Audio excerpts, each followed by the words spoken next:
जश्न मनाएंगे। फिर हम देखते हैं कि रात को वो तीनों साथ में खाना और ड्रिंक करने लगते हैं। किंग लिंग उन्हें सर्व कर रही होती है। जियोली बताता है कि हमने किंग लिंग को हमारे पास जगह दी, मगर यहाँ के आसपास के लोगों और सब जाति का इतिहास खराब है। वे किंग लिंग की कोई मदद नहीं करना चाहते, पर वो हमसे घृणा करते हैं कि हमने सांपों के खून वाली लड़की को हमारे बीच पनाह दे रखी है। जियोयान किंग लिंग को कहता है कि तुम बहुत हद तक मेरे जैसी हो। फिर वो उसके पास जाकर समझाता है कि दूसरे लोग क्या सोचते हैं इसकी चिंता मत करो, बस याद रखो कि तुम किसी और के लिए नहीं जीते। जियोली कहता है कि तुमने बहुत अच्छी बात की, और वो किंग लिंग को कहता है कि आज हम पूरी रात जागे रहेंगे, इसीलिए तुम जाकर आराम कर सकती हो। वो उनके प्याले में ड्रिंक भरकर चली जाती है। जियोली कहता है कि जियोयान अब तुम्हारी फिजिकल प्रॉब्लम सोल्व होती नजर आ रही है, ऐसा लगता है कि तुम अब डूशियानी 3rd लेवल पर पहुंच चुके हो। जियोयान कहता है कि मैं अचानक ट्रेनिंग के दौरान मेरी रैंक टूट गई और 2 स्टार डूशी बन गया।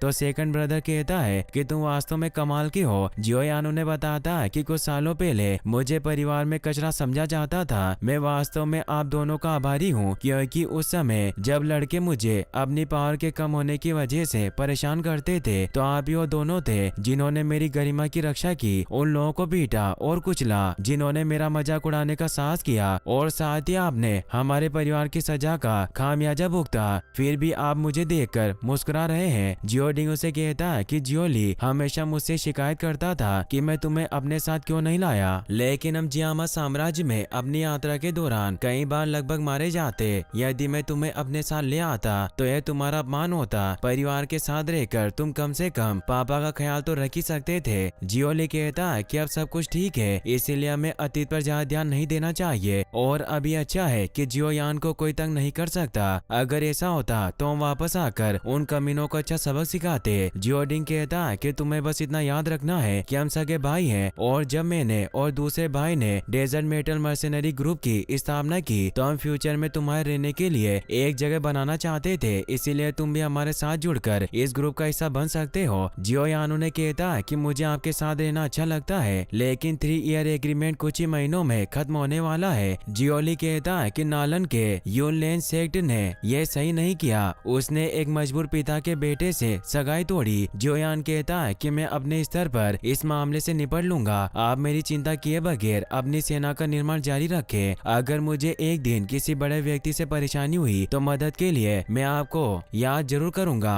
फिर उन्हें यह भी बताता है कि टेकर रेगिस्तान में मेरे सफर का उद्देश्य एक हेवनली फ्लेम को हासिल करना है, और उन्हें बोर्डों का मैप दिखाता हुआ कहता है कि हेवनली फ्लेम के 3 जगहों पर मिलने के चांस हैं, पर मुझे लगता है कि रॉक डेजर्ट सिटी के आसपास के इलाके में हेवनली फ्लेम मिल सकती है, मगर मैं उन इलाकों से परिचित नहीं हूँ। जियोडिंग उसे कहता है कि यूनलेन सेक्ट एक फॉर्मिडेबल ग्रुप है जिससे निपटना आसान नहीं होगा, इसीलिए तुम अभी यहाँ क्यों नहीं रुक जाते, जिससे हम सबको संभाल लेंगे और तुम्हें ज्यादा मेहनत भी नहीं करनी पड़ेगी। जियोयान उन्हें कहता है कि अगर ऐसा है तो आपके पास तैयारी करने के लिए पर्याप्त समय नहीं होगा। जियोली गुस्सा होता है कि तुम अभी भी जाने की जिद कर रहे हो, जबकि हमने तुम्हारे लिए यहाँ पहले ही बहुत कुछ तैयार कर लिया है। जियोयान उन्हें कहता है कि भाई मैं आपके नेक इरादों की कद्र करता हूँ। जियोली इससे गुस्से में अपनी पावर को एक्टिवेट कर लेता है और जियोयान पर हमला करता है, मगर जियोयान उसके हमले से बचता हुआ बाहर आ जाता है। सभी से हैरान हो जाते हैं कि वो दोनों क्यों लड़ रहे हैं। जियोली उस पर अपनी triple lighting arc dance power से हमला करता है, मगर जियोयान अपनी तलवार से उसके हमले को रोक लेता है, लेकिन उस पर दोबारा हमला करके उसकी तलवार को दूर फेंक देता है और उसकी तरफ बढ़ता है। तो जियोयान भी अपनी एक्सप्लोडिंग स्टेज पावर को एक्टिवेट करके जियोली की तरफ बढ़ता है और उसकी स्पीड को मैच कर पा रहा था, जिससे वो भी हैरान रह जाता है। जियोयान उसके हमले से बचता हुआ उस पर हमला करने को तैयार होता है, मगर वो दोनों एक दूसरे पर हमला नहीं करते। जियोयान अपने भाई से पूछता है कि आपने मुझ पर हमला क्यों किया, तो हंसता बताता है कि मैं सिर्फ तुम्हारा टेस्ट ले रहा था। जियोडिंग उसे कहता है कि भाई तुमने